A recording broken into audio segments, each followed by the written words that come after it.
Good morning everyone, welcome to লাইফস্টাইলিয়ার আরও একটি নতুন ব্লগে আপনাদের সকলকে স্বাগত জানাই। আশা করি সকলে ভালো আছেন, সুস্থ আছেন, সাবধানে আছেন। সকালবেলা লিকার চাটা খেয়ে আজকে দিনটা শুরু করলাম, কারণ কি গতকাল রাত্রেবেলা চিয়া সিডস যেটা ভেজায় সেটা ভেজাতেই ভুলে গেছিলাম, সেই কারণে আজকে লিকার চাই খেয়ে নিলাম। তবে অবশ্যই লিকার চায়ের মধ্যে অল্প একটু লেবু আর সাথে একটু নুন আর গোলমরিচ অ্যাড করেও সেটাও কিন্তু ভারী সুন্দর লাগে বলুন।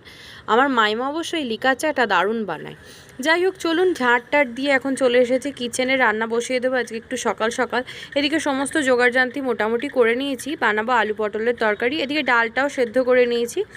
এত পরিমাণ এখানে ঘাম হচ্ছে আজকাল, যেটা আগে কখনোই হতো না, কিন্তু এখন কলকাতার মতো এত পরিমাণ ঘাম হচ্ছে যে রীতিমতো মনে হচ্ছে শরীর থেকে সমস্ত জল যেন নিজে থাকতে শুকিয়ে যাচ্ছে। যাই হোক, এদিকে ডাল মোটামুটি হয়ে গেছে আর আলু পটলের তরকারিটাও হয়ে গেছে। চলুন এই তরকারিটা এখন ঢেলে নিয়ে এরপরে ডিমের কারিটা বসিয়ে দেবো। ডিমটা সেদ্ধ করে আগেই খোসা ছাড়িয়ে রেখে দিয়েছি, এখন অল্প একটু স্যালো ফ্রাই করে নেবো। অন্য সময় অবশ্য না ভেজেই করে নিই, কিন্তু আজকে অল্প একটু ভেজে নিই। এই তেলের মধ্যেই পেঁয়াজ টেঁয়াজ বাকি মশলাটা কষিয়ে নেব। পেঁয়াজটা দিয়ে দিয়েছি, এখন কয়েক দানা চিনি দিয়ে দিলাম। এই চিনি দেওয়ার ব্যাপারটা অবশ্য আমি আমার দিদাকে দেখেই শিখেছি। দিদাকে দেখতাম যখন কোনো তরকারি পাতিতে এই পেঁয়াজ টেয়াজ ভাজাভুজি করতো, তখন এই পেঁয়াজ ভাজার সময় কয়েক দানা চিনি তেলের মধ্যে দিয়ে দিত। এতে নাকি রঙটাও সুন্দর হয় আর টেস্টটাও একটু অন্যরকম হয়।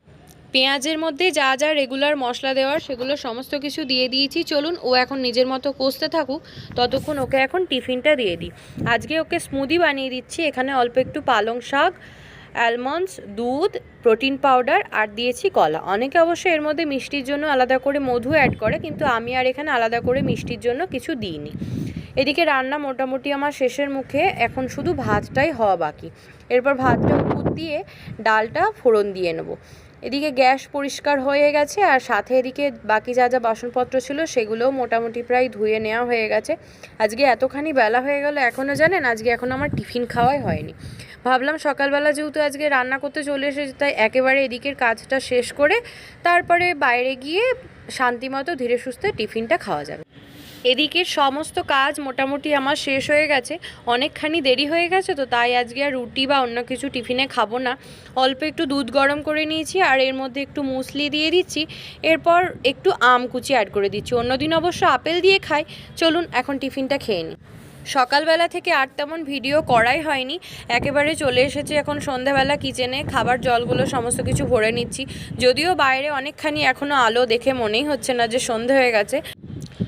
সকালবেলা একটা পার্সেল এসেছিল, সেটা আর খুলে দেখাই হয়নি, সেটাই এখন দেখতে দেখতে। চলুন এই ব্লগটাও এখানেই শেষ করছি। ব্লগটা কেমন লাগলো অবশ্যই কমেন্ট করে জানাবেন, ভালো লাগলে একটি লাইক করবেন। সকলে খুব ভালো থাকবেন, সুস্থ থাকবেন, সাবধানে থাকবেন।